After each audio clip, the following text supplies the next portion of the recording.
ডিভিসির মেজিয়া তাপবিদ্যুৎ কেন্দ্র কর্তৃপক্ষের বিরুদ্ধেই পোস্টার ভারতীয় মজদুর সংঘের। দামোদর ভ্যালি কর্পোরেশনের অন্তর্গত বাঁকুড়ার মেজিয়া তাপবিদ্যুৎ কেন্দ্র পূর্ব ভারতের অন্যতম বড় বিদ্যুৎ উৎপাদন কেন্দ্র।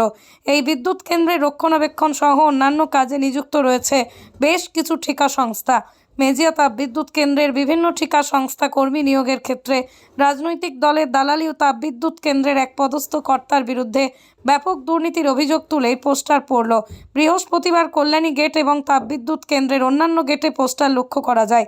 ভারতীয় মজদুর সংঘ শ্রমিক সংগঠনের দেওয়া এই পোস্টারটিকে ঘিরে তীব্র বিদ্যুৎ কেন্দ্রের অন্দরে ক্ষোভ দেখা দিয়েছে। অবিলম্বে দুর্নীতি বন্ধ না হলে সেক্ষেত্রে আগামী দিনে আরও বৃহত্তর আন্দোলনের হুঁশিয়ারি দিয়েছে বিএমএস। যদিও এই বিষয়ে প্রসঙ্গে শাসক দলের শ্রমিক সংগঠন মুখ খুলতে নারাজ। অন্যদিকে মেজিয়া থার্মাল পাওয়ার স্টেশন কর্তৃপক্ষের সাথে ফোনে যোগাযোগ করা হলে ফোন ধরেননি। টিপিএসে যে ডিজিএম আছে নীরজ সিনহা আর এলএনটি কোম্পানির কিছু অফিসার যেমন উজ্জ্বল মজুমদার আছেন আর স্বপন দত্ত এদের হেড আছেন, আরও কিছু আছে। তো এনারা মিলে বিভিন্ন ঠিকাদারের মারফত তো একটা নিয়োগ দুর্নীতি, যেটা 1.5 লাখ 2 লাখ করে নিয়ে পরে বিভিন্ন এই ক্ষেত্রে কাজে ঢুকানো, আর এটা দীর্ঘদিন ধরে চলছে। তো এটা আমাদের ইমিডিয়েট আমরা চাই যাতে বন্ধ হয়, পয়সা নিয়ে লোক ঢুকানো। এটা খুব বড় স্ক্যাম, আর এটা তদন্ত আমরা চাই।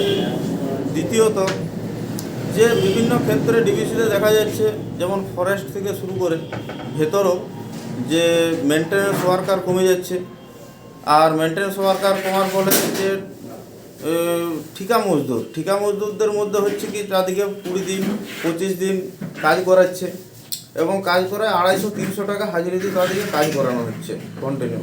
সরকারি ওয়েজেস তাদেরকে দেওয়া হচ্ছে না। তো পিএসআই তাদের কিচ্ছু নেই, ভেতরে সুরক্ষার ব্যবস্থা কিচ্ছু নেই।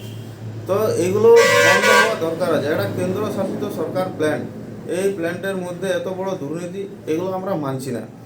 তারপর পলিউশনের ক্ষেত্রে লাগাম ছাড়া পলিউশন, ওয়ার্কারদের এদিকে যারা ওয়ার্কার ভেতরে কাজ করেন, পলিউশন সাইটগুলোতে যারা কাজ করেন, সিএইচপি কোল হ্যান্ডেলিং প্ল্যান্টের মধ্যে যারা আছেন, তাদেরকে আগে সাবান গামছা দেওয়া হতো, এখন সেগুলো বন্ধ করে দেওয়া হয়েছে, প্রত্যেক মাসেই দেওয়া হতো। তো এইগুলো আবার পুনরায় চালু করার জন্য আমরা দাবি রেখেছিলাম। বারবার দাবি রাখার পরও তুরন্ত হয়তো 1 মাস সঙ্গে দিয়ে দিল, 1 মাস দিল, তারপর থেকে আবার বন্ধ করে দিল। ফরেস্ট ওয়ার্কারদের বিষয়টা আমরা বিভিন্ন জায়গায় চিঠি করেছি, বারবার জানানো হয়েছে, ওটা চালু করে দেবো বলা হয়েছিল, তা সত্ত্বেও চালু করেনি।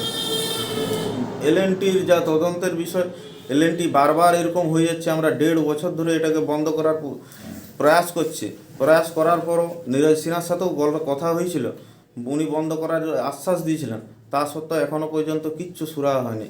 এইরকম প্রচণ্ড দুর্নীতি, এই দুর্নীতির বিরুদ্ধে আজকে সামান্য শুধু প্রতিবাদের একটা ছাপ দেখা গেছে। কর্মীদের মধ্যে একটা আক্রোশ এসছে সমাজের মধ্যে।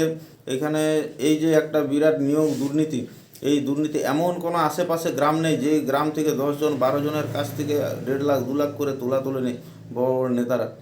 তো এগুলোকে বন্ধ হওয়া দরকার আছে। সাধারণ যারা গরিব আছে তারা চাকরি পাচ্ছে না, এবং কি হচ্ছে, একটা যারা ধনী ব্যক্তি আছে, যাদের যোগ্য নয়, চাকরি পাওয়ার যোগ্যতা নাই, তাদেরকে চাকরি দেওয়া হচ্ছে। এগুলো বন্ধ করার জন্য আমাদের প্রয়াস। আর আমরা 10 তারিখ খুব তাড়াতাড়ির মধ্যে গেট মিটিং রাখব, আমাদের ডিমান্ড রাখব, সেই ডিমান্ডের উপর আমরা আলোচনা করব। ডিভিসি টাওয়ারেও যাব, ডিভিসি যাওয়ার পরে আমরা সেন্ট্রাল কমিটিকে তদন্তের জন্য চিঠি করা হয়েছে, চিঠি সব রেডি হয়েছে, করা হবে আজকেই।